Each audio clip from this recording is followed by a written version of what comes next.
ದೇಶದ ನಿರುದ್ಯೋಗಿ ಯುವಕರಲ್ಲಿ 67% ಪದವೀಧರರಿದ್ದಾರೆ ಎಂಬ ಆಘಾತಕಾರಿ ಅಂಶ ಬೆಳಕಿಗೆ ಬಂದಿದೆ. ಇತ್ತೀಚೆಗೆ ಅಜೀಂ ಪ್ರೇಮ್ಜಿ ವಿಶ್ವವಿದ್ಯಾನಿಲಯ ಸ್ಟೇಟ್ ಆಫ್ ವರ್ಕಿಂಗ್ ಇಂಡಿಯಾ 2026 ಅನ್ನೋ ವರದಿಯನ್ನು ಬಿಡುಗಡೆ ಮಾಡಿದೆ. ಕಳೆದ 2 ದಶಕಗಳಲ್ಲಿ 20 ರಿಂದ 29 ವರ್ಷ ವಯಸ್ಸಿನ ನಿರುದ್ಯೋಗಿ ಯುವಕರಲ್ಲಿ ಪದವೀಧರರ ಪ್ರಮಾಣ ಡಬಲ್ ಆಗಿದೆ ಅಂತ ವರದಿ ಹೇಳುತ್ತೆ. ಆದರೆ 20 ರಿಂದ 29 ವರ್ಷ ವಯಸ್ಸಿನ ಪದವೀಧರರು ಅಥವಾ ವಿದ್ಯಾವಂತ ಯುವಕರಿಗೆ ಉದ್ಯೋಗ ಸಿಗ್ತಿಲ್ಲ.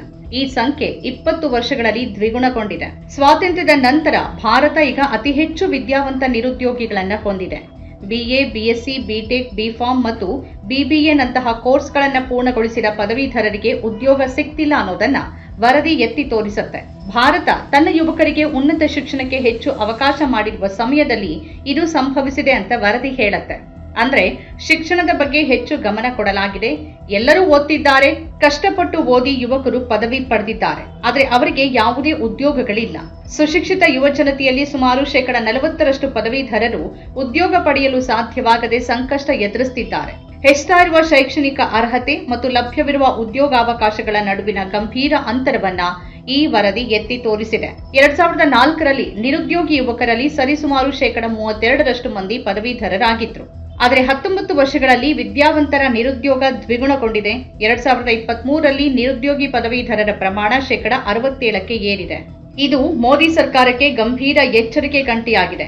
ಕೆಲಸ ಸಿಕ್ಕಿದವರಿಗೂ ಉದ್ಯೋಗದ ಭದ್ರತೆ ದೊಡ್ಡ ಸವಾಲಾಗಿದೆ.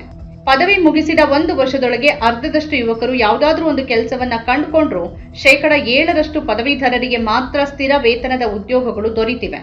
ಉಳಿದವರು ಅಲ್ಪಾವಧಿಯ ಅಥವಾ ಅಸಂಘಟಿತ ವಲಯದ ಕೆಲಸಗಳನ್ನೇ ಅವಲಂಬಿಸಿದ್ದಾರೆ. ಉದ್ಯೋಗದಲ್ಲಿರುವ ಪದವೀಧರರ ಸಂಖ್ಯೆ ವಾರ್ಷಿಕವಾಗಿ ಕೇವಲ 28 ಲಕ್ಷ ಹೆಚ್ಚಾಗಿದೆ. ಅವರಲ್ಲಿ ಕೇವಲ 17 ಮಿಲಿಯನ್ ಜನ ಮಾತ್ರ ಸ್ಥಿರ ವೇತನದ ಉದ್ಯೋಗ ಪಡೆದಿದ್ದಾರೆ. ಪದವೀಧರರಿಗೆ ಲಭ್ಯವಿರುವ ಉದ್ಯೋಗ ಪದವೀಧರರ ಪ್ರಮಾಣಕ್ಕೆ ಅನುಗುಣವಾಗಿಲ್ಲ ಅಂತ ವರದಿ ಹೇಳುತ್ತೆ. ವೇಗವಾಗಿ ಬೆಳೆಯುತ್ತಿರುವ ಪದವೀಧರರ ಪ್ರಮಾಣಕ್ಕೆ ತಕ್ಕಂತೆ ಸಾಕಷ್ಟು ಉದ್ಯೋಗಗಳನ್ನು ಸೃಷ್ಟಿ ಮಾಡುವಲ್ಲಿ ಸರ್ಕಾರ ವಿಫಲವಾಗಿದೆ ಅಂತ ವರದಿ ಹೇಳುತ್ತೆ. ಪದವೀಧರರ ಸಂಖ್ಯೆ ಹೆಚ್ಚಿದ್ದರೂ ಉದ್ಯೋಗಗಳು ಬಹಳ ಕಡಿಮೆ. ಇದು ಪದವೀಧರರ ಆದಾಯದಲ್ಲಿ ಕುಸಿತಕ್ಕೆ ಕಾರಣವಾಗಿದೆ ಅಂತ ವರದಿ ಹೇಳುತ್ತೆ. ಅಂದ್ರೆ ಉದ್ಯೋಗ ಹೊಂದಿದವರು ಕೂಡ ಹೆಚ್ಚು ಗಳಿಸ್ತಾ ಇಲ್ಲ. ಯುವ ಪದವೀಧರರ ಉದ್ಯೋಗಾವಕಾಶ ಮತ್ತು ಅವರ ಅನುಭವ ಅಥವಾ ಕೌಶಲ್ಯದ ಕೊರತೆ ಸೇರಿದಂತೆ ಈ ಪರಿಸ್ಥಿತಿಗೆ ಹಲವಾರು ಕಾರಣಗಳಿವೆ ಅಂತ ವರದಿ ಹೇಳುತ್ತೆ.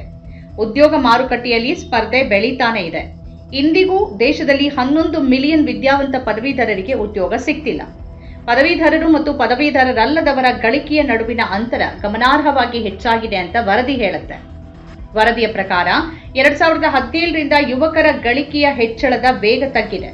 ಪದವೀಧರರ ಸ್ಥಿತಿನೇ ಹೀಗಿದೆ ಅನ್ನೋದು ಬಹಳ ಕಳವಳಕಾರಿ. ನಮ್ಮ ಕಾರ್ಯಕ್ರಮಗಳನ್ನ ನೀವು ನೋಡ್ತಾ ಇದ್ರೆ ನಮ್ಮ ಚಾನೆಲ್ ಅನ್ನ ಸಬ್ಸ್ಕ್ರೈಬ್ ಮಾಡಿ, ಪಕ್ಕದ ಬೆಲ್ ಐಕಾನ್ ಒತ್ತಿ ನಮ್ಮನ್ನ ಬೆಂಬಲಿಸಿ. ಹಾಗೆ ನಮ್ಮ ಕಾರ್ಯಕ್ರಮಗಳನ್ನ ಲೈಕ್ ಮಾಡಿ, ಕಮೆಂಟ್ ಮಾಡಿ, ಅದನ್ನ ಬೇರೆಯವರಿಗೂ ವಾಟ್ಸ್ಆಪ್ ಮೂಲಕ ಶೇರ್ ಮಾಡಿ. ನೀವು ಹೀಗೆ ಮಾಡಿದಾಗ ನಮ್ಮ ಚಾನೆಲ್ ಮತ್ತಷ್ಟು ಜನರಿಗೆ ತಲುಪಲು ನೀವು ನಮ್ಮೊಂದಿಗೆ ಸಹಕರಿಸಿದ ಹಾಗಾಗುತ್ತೆ. ಇದು ನೀವು ಯಾವುದೇ ಖರ್ಚಿಲ್ಲದೆ ಕೆಲವೇ ಸೆಕೆಂಡುಗಳಲ್ಲಿ ನೀಡಬಹುದಾದ ಸಹಕಾರ. ಧನ್ಯವಾದಗಳು.